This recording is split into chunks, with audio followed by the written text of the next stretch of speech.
hace aproximadamente unas 3 semanas atrás, en el servicio de las 9 de la mañana. Yo me acuerdo, yo estaba aquí en el momento de la enseñanza, casi cerrando la prédica, cuando todos los teléfonos empezaron a sonar. ¡Tan! ¡Tan! ¡Tan! Incluso mi teléfono. Yo decía a mi señora, por favor, apaga mi teléfono, que mal testimonio. Y ella intentaba apagar el teléfono, no podía. Todos los teléfonos empezaron a sonar. Y no podíamos apagar, no podíamos hacer nada. Yo tuve que quedarme en silencio por un momento y esperar que todos los teléfonos dejaran de sonar.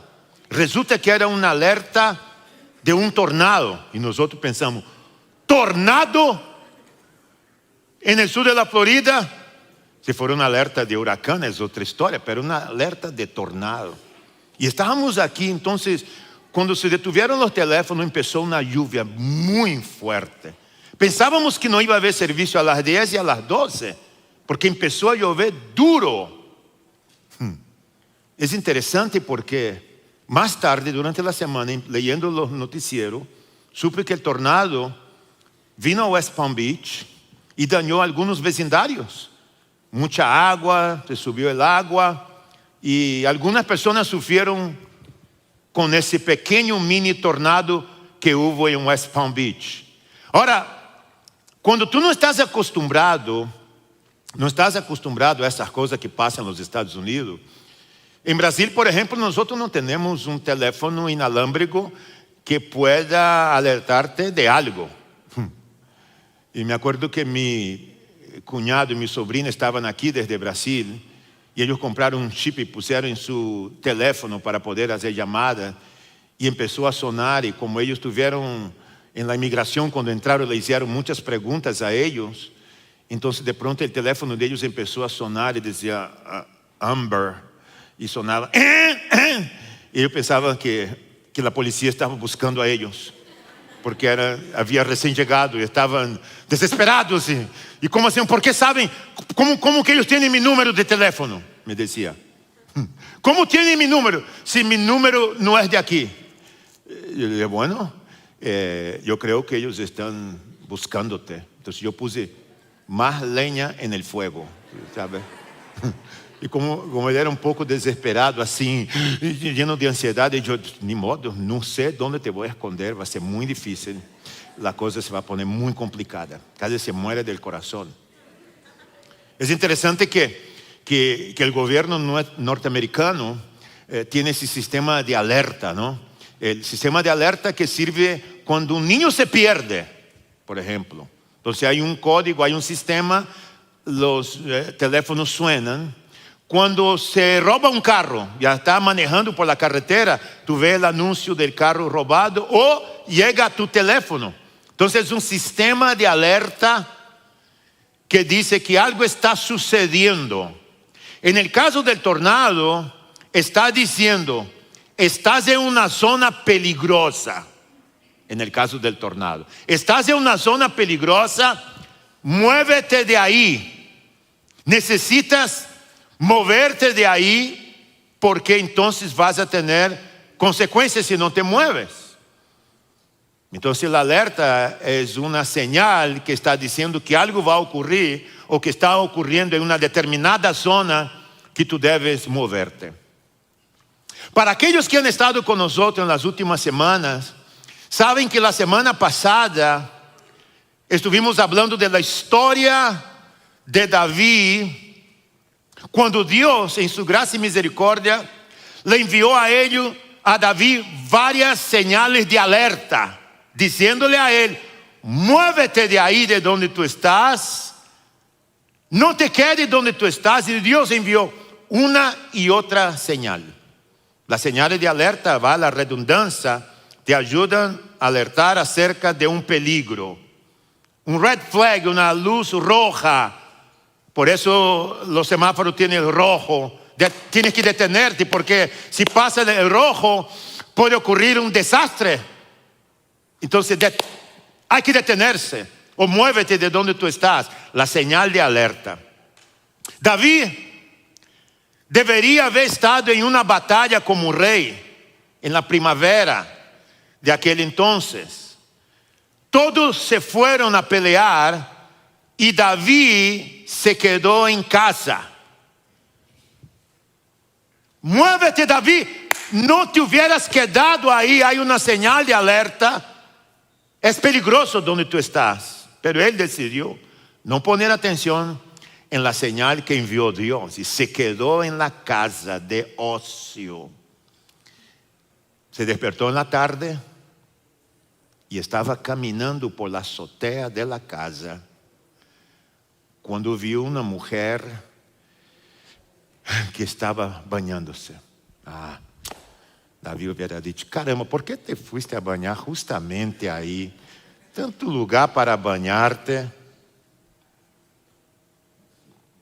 Yo no quería ver nada.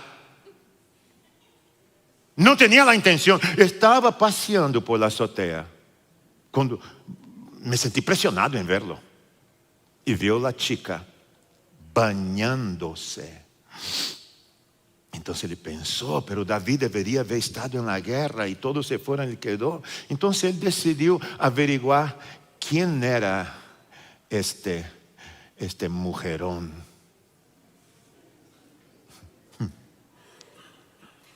Bueno, un mujerón es una mujer que se despierta temprano, trabaja muy duro, lleva a los niños a la escuela, cocina para el marido cuando ele regresa. Ou ustedes estão pensando em outro mujerón? Eu estou pensando nesse mujerón, essa mulher trabalhadora. De verdade que a mente de ustedes me surpreende cada dia. Eu não posso pensar que ustedes estão pensando que eu estava pensando esto. Não pongan pensamento em minha mente, por favor. Pero Davi decidiu averiguar e mandou um de seus servos a perguntar acerca da chica. E como ele estava solo de ócio nessa azotea, a chica vino, entrou no palácio. Ustedes escutaram a história, eu não vou repetir a história aqui. Pero eles começaram a falar e conversaram. E tentaram orar juntos essa noite. Não se pudo orar.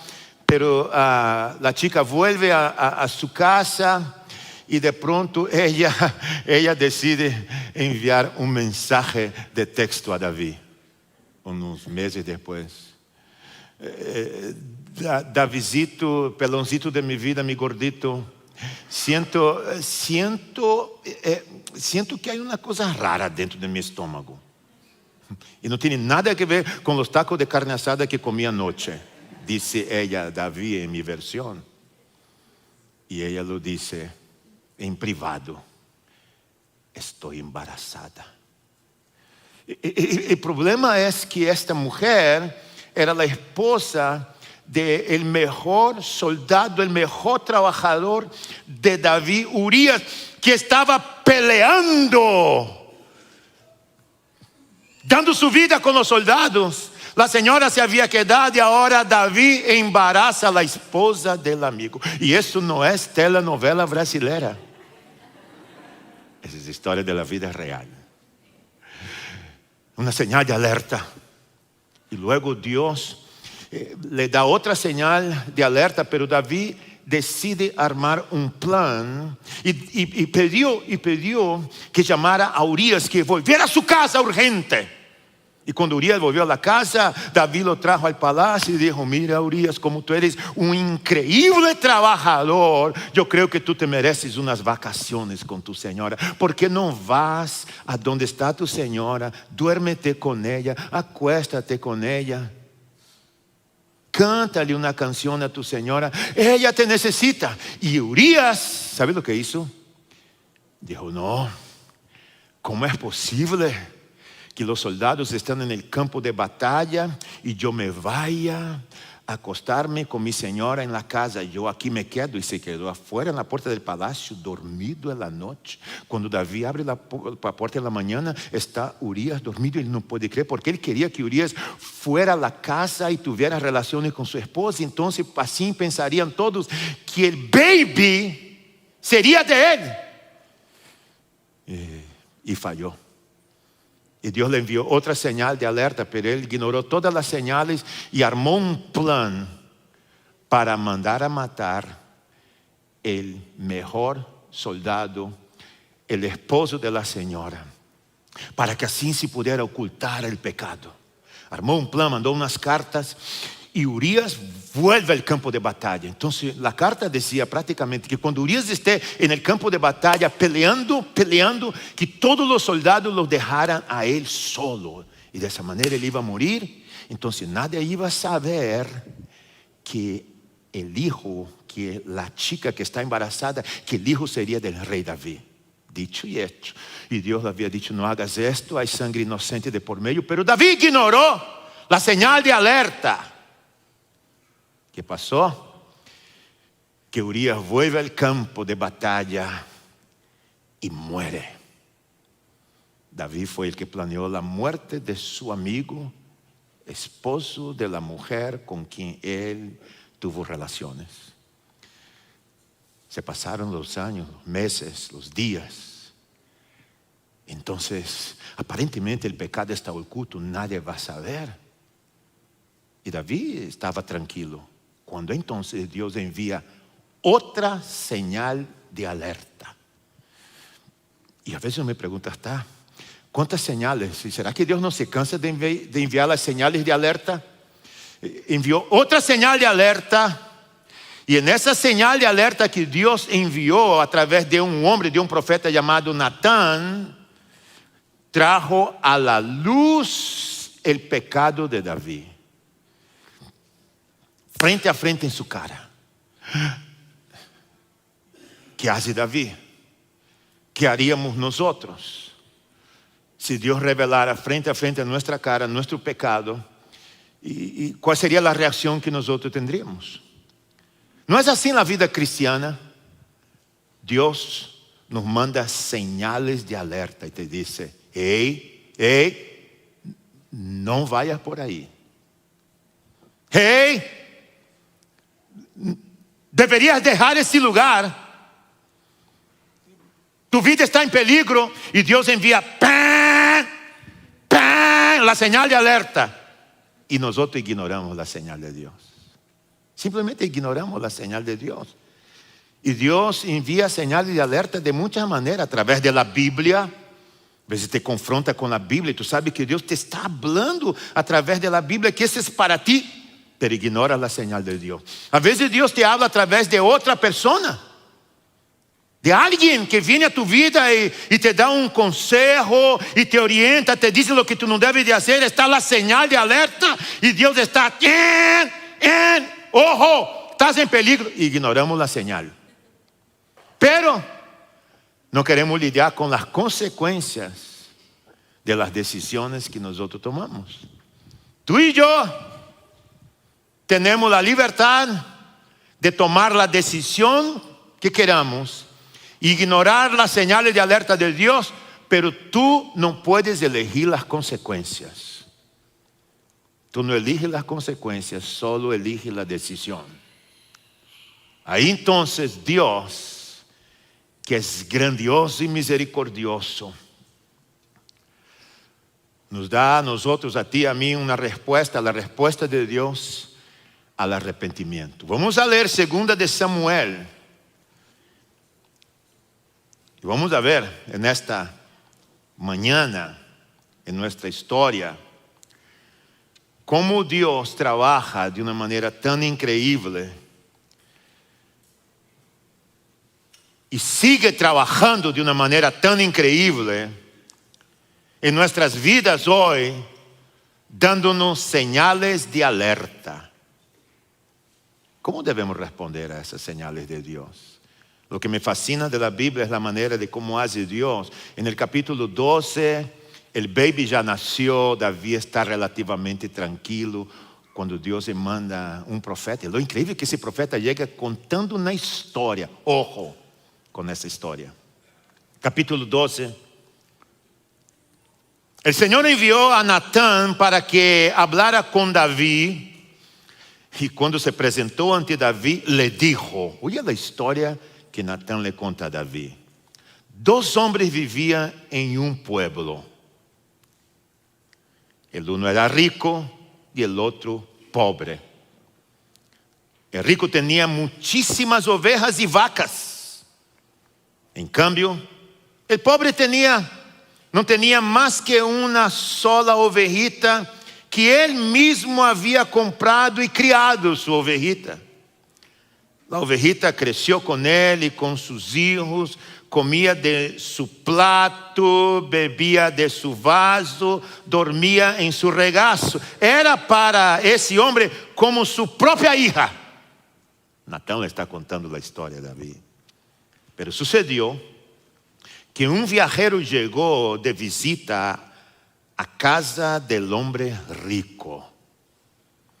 Y como este no quería matar ninguna de sus propias ovejas o vacas para darle de comer al huésped, a su visita, le quitó al hombre pobre su única ovejita.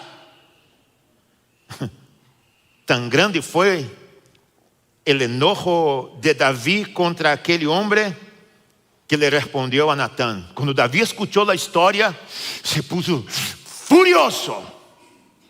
Y él le respondió a Natán: tan cierto como que el Señor vive, que quien hizo esto merece la muerte. Ese es injusto. ¿Cómo pudo hacer algo tan ruin así? Ahora pagará 4 veces el valor de la oveja, porque en aquella época tenía que haber restitución. Tú tenías que dar 4 veces de acuerdo a la ley, según el prejuicio de la otra persona, en el caso de la víctima. Entonces Natán le dijo a David, cuando está contando la historia: tú eres ese hombre. ¿Ah? ¿Tú eres ese hombre? Así dice el Señor, Dios de Israel. Y mira lo que Dios le recuerda a él. Las historias que hemos contado aquí en las otras charlas, una y otra vez. Yo te ungí como rey sobre Israel. Te libré del poder de Saúl. Te di el palacio de tu amo y puse sus mujeres en tus brazos. También te permití gobernar a Israel y a Judá. Y por si eso hubiera sido poco, te habría dado mucho más. ¿Por qué? ¿Por qué entonces despreciaste la palabra del Señor, haciendo lo que le desagrada? ¿Por qué, David? ¿Por qué? Si te he dado todo eso, te he bendecido y una otra vez, ¿por qué hiciste esto? Asesinaste a Urías, el hitita, para apoderarte de su esposa. Mataste a un hombre para apoderarse de su esposa, así como el hombre rico mató la ovejita del hombre pobre. Tú mataste a Urías para quedar con su esposa como posesión para ti. Lo mataste con la espada de los amonitas. Por eso la espada jamás se apartará de tu familia. Pues me despreciaste. Me despreciaste a tomar la esposa de Urías, el hitita, para hacerla tu mujer. Luego, después de decir todo esto, en el versículo 13, después de escuchar, fíjense la reacción de David. He pecado contra el Señor. He pecado contra el Señor, reconoció David ante Natán. El Señor ha perdonado ya tu pecado, dice el profeta a él, y no morirás, contestó Natán. Sin embargo, tu hijo morirá. Es decir, el baby murió en la historia. Pues con tus acciones has ofendido al Señor. Con tus acciones has ofendido al Señor. Todo pecado tiene consecuencias. Ahora, esa linda historia, porque es una historia que tiene que ver con nosotros. Las historias de la Biblia sirven como señales de alerta para nosotros. No están ahí por casualidad, están ahí para ayudarnos en nuestro crecimiento. En esa historia, déjame mencionar 4 cosas en tu hojita, si tú quieres tomar nota, para que tú puedas meditar después acerca de esa historia y leer el capítulo por entero y meditar en él. 4 cosas en la historia. Número 1, que Dios confronta el pecado con su palabra. Iglesia, Dios confronta el pecado con su palabra. El Señor envió a Natán a David. Natán era un profeta. Un profeta era un portavoz de Dios, hablaba a boca de Dios. Fue enviado con un propósito. Dios lo envía para mostrar a David su pecado y ayudar a David en su arrepentimiento. Y lo interesante que me fascina de todo esto es que él lo confronta con una historia. ¿Te fijaste en la historia? Natán comienza con la historia de 2 hombres. 2 hombres y un cordero, una ovejita. El hombre pobre representaba a Urias, el difunto, traicionado. El hombre rico representaba las acciones crueles de David. El cordero era Betsabé, la mujer.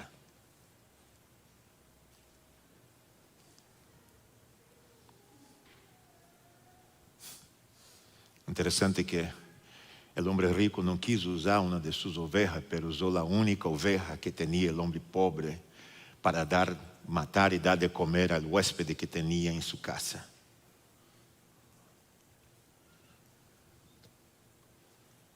En un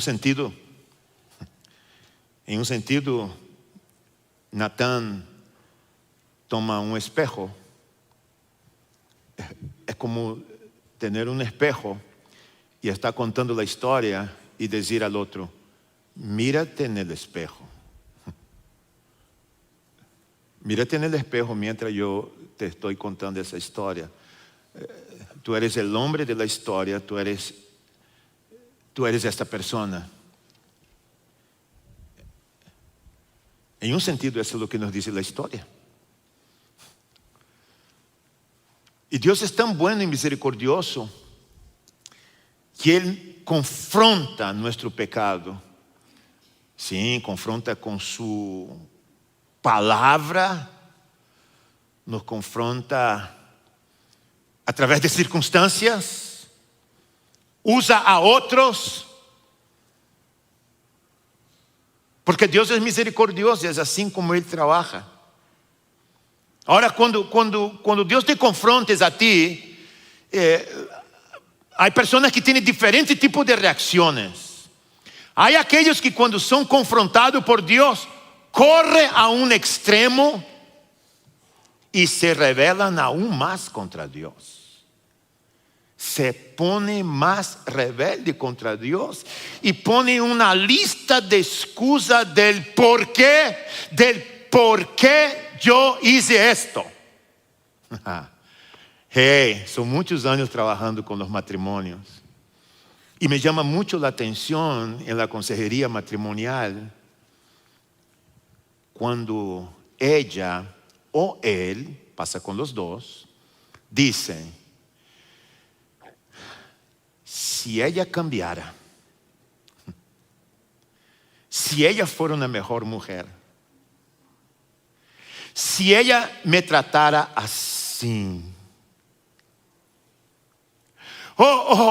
si ella no tuviera esta actitud, yo sería un otro hombre.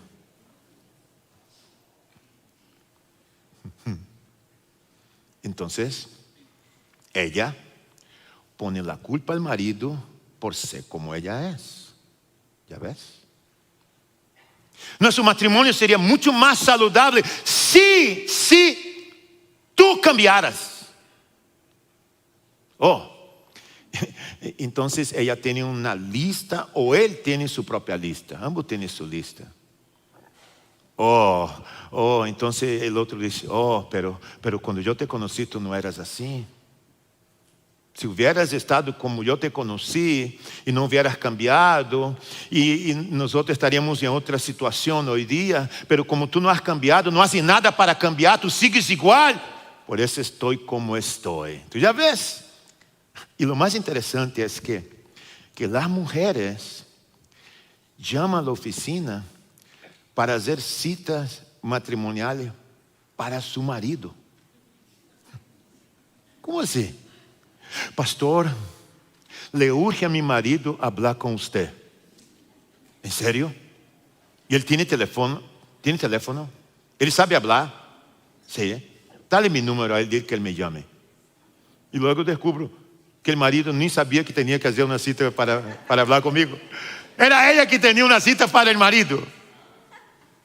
Y a veces el marido viene y dice, Pastor da Silva, yo he hecho de todo para que mi mujer cambie, pero ella no cambia. Por favor, hable con su esposa. Quizá usted, su esposa, pueden hablar con ella porque ella necesita cambiar. ¿Ya ves? Casi nunca se escucha la persona decir, yo necesito un cambio. Yo necesito mejorar esas áreas en mi vida. Yo necesito arrepentirme. La mayoría de las veces es una lista de excusas del por qué estoy como estoy. Entonces alguien, o el sistema, o la cultura, o el gobierno, o mi pareja, o mi novio, alguien es culpable por mi estado de ánimo y cómo yo me siento. ¿Te imaginas David colocando su lista de excusas? Yo no quería. Natancito, yo no quería. Pero el diablo me tentó. Fue el enemigo. Y cuando estaba con esa mujer, solo ella y yo, fue el diablo. Y yo escuché el diablo porque el diablo quería destruir mi matrimonio. Y la gente culpa al diablo por su matrimonio. Un viejito consejero dando clases de consejería para nosotros hace muchos años atrás, él decía que el matrimonio es la única guerra en que tú duermes con el enemigo.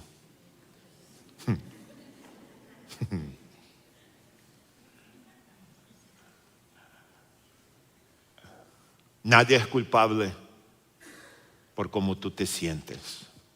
Tú eres la única persona responsable de cómo tú te sientes. ¿Cómo debemos reaccionar frente a esto? ¿Sabe cómo? Como hizo David.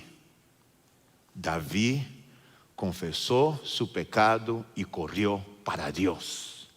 Eso es lo que tú y yo debemos de hacer.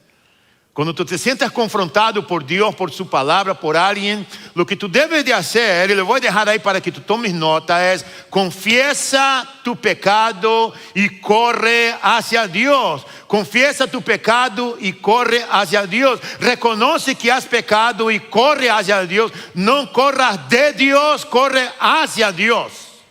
No te escondas de Dios, tiene que venir a Dios. Con la actitud de confesar tu pecado. Versículo 13, la respuesta de David, cuando Natán tenía el espejo enfrente a su cara contando la historia. He pecado contra el Señor, reconoció David a Natán. La primera cosa que tú y yo debemos de hacer es reconocer nuestro pecado. He fallado. No he sido la esposa, no he sido el esposo que debería de ser. He fallado. Yo lo hice. Me siento mal por haber hecho. Señor, ayúdame. Perdóname. Restáurame. Y la prueba del corazón quebrantado de David por el pecado que él había cometido es tan impresionante que se ve reflejado en el Salmo 51. Salmo 51 es el resultado de 2 de Samuel capítulo 12. Y algunos versículos de ese salmo, fíjense la oración de David. ¿Qué te parece si tomáramos esta oración para nosotros? El Salmo 51, 1 dice: ten compasión de mí. Ten compasión de mí, oh Dios, a tu grande amor, conforme a tu inmensa bondad, borra mis transgresiones, lávame de toda mi maldad y límpiame de mi pecado. Dios, soy yo. Yo reconozco, yo estoy mal, yo te pido que tú me perdones. Límpiame, lávame, dice él. Lávame de toda mi maldad, límpiame de mi pecado. Yo reconozco. No es culpa de ella, no es culpa de él. Yo reconozco, yo soy suficiente hombre para reconocer. Yo reconozco. Yo tomo la responsabilidad. Yo asumo la responsabilidad. Yo reconozco mis transgresiones o mis pecados. Siempre tengo presente mi pecado. Contra ti he pecado porque todo pecado es contra Dios. Cuando peco en contra de mi esposa, estoy pecando contra Dios. Cuando peco en contra de un hermano, estoy pecando contra Dios. Solo contra ti he hecho lo que me es malo ante tus ojos. Por eso tu sentencia es justa y tu juicio irreprochable. Ahora, el corazón de David en ese texto estaba enfocado a Dios. Está arrepentido. David ya no quería justicia. Él quería misericordia. Él quería la misericordia de Dios. Y dirigió su confesión. Dijo lo que realmente había pasado y fue él quien lo hizo. Estuvo de acuerdo con Dios, porque la confesión es estar de acuerdo con Dios. Estar de acuerdo con lo que la palabra de Dios está diciendo. En la vida cristiana nosotros tenemos que arrepentirnos todos los días. Y esa palabra la hemos hablado aquí muchas veces. La famosa palabra metanoia, arrepentimiento. Que quiere decir cambio de mente. Cambio de mente, ese es metanoia, ese es arrepentimiento. Cambio de mentalidad. Y como tú cambias tu mentalidad y tú ibas en una dirección. Tú estabas caminando en esa dirección, quizás ibas a caer en el abismo. Y mientras tú estás caminando en tu vida, tú reconoces tu pecado, reconoces tu transgresión, confiésalo a Dios. Y como tú cambias tu mente, entonces la metanoia te hace volver atrás y ya no ir en esta dirección. Y ahora la metanoia te hace ir en la otra dirección. Esto es arrepentimiento. Lo que nos enseña la palabra de Dios. Y ahí después que tú haces esto, el próximo paso es cultivar un corazón arrepentido. ¿Me escuchaste?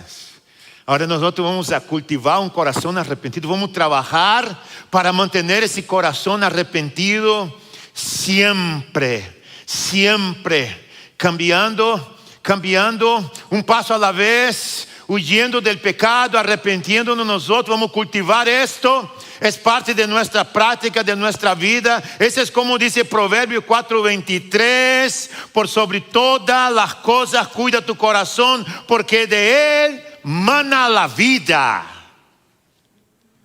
Sobre todas las cosas cuida tu corazón. ¿Y sabes lo que es más bello todavía? Cuando uno ve todo esto, es que Dios, Jesús siempre va a estar dispuesto a limpiarnos. Jesús siempre nos limpiará.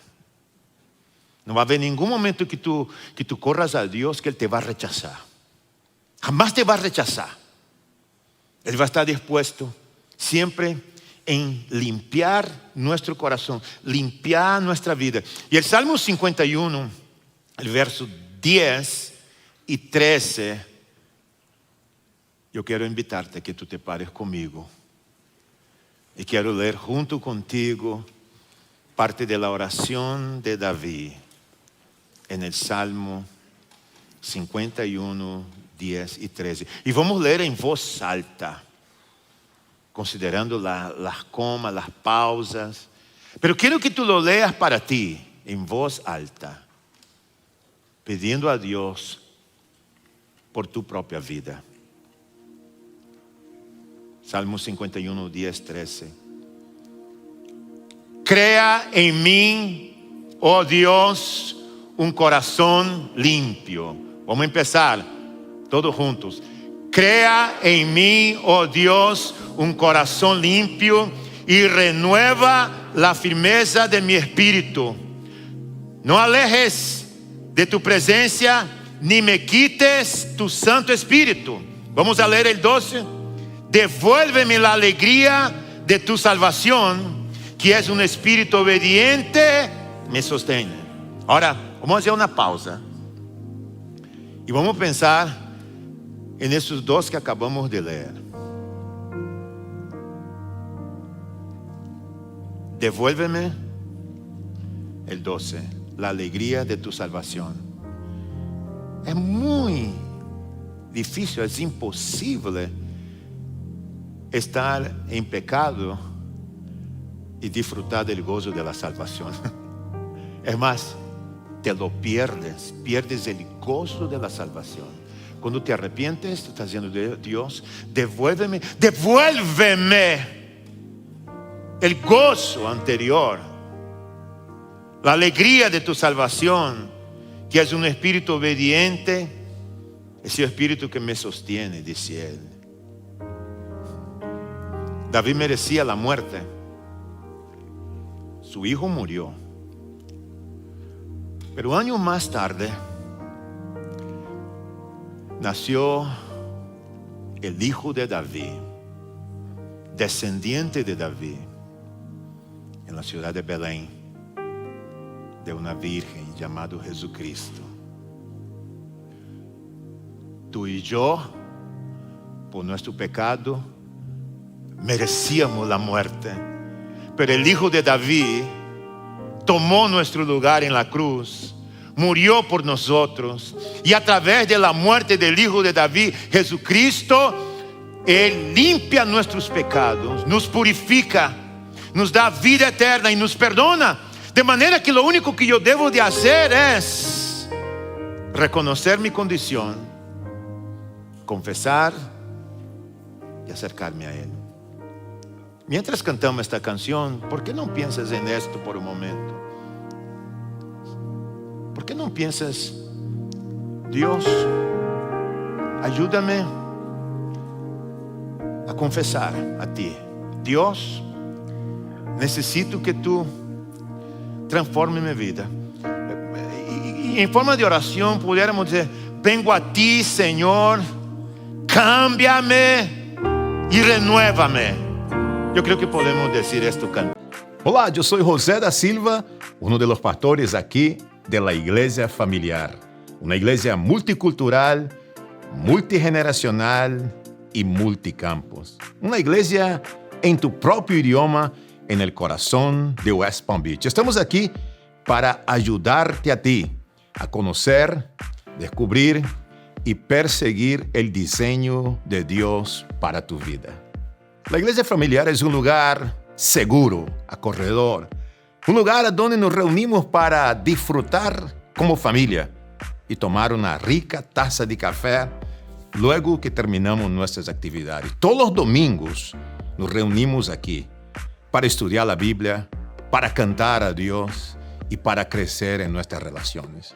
Nosotros tenemos programas para toda la familia, programas de hombres, programas de damas, tenemos programas para los matrimonios, un excelente programa para los niños de todas las edades. Nosotros tenemos programas para los estudiantes, nuestros adolescentes que se reúnen para crecer y conocer más de la palabra de Dios. Yo quiero hacerte una invitación muy especial, que tú puedas venir y visitar la iglesia familiar, la iglesia en el vecindario.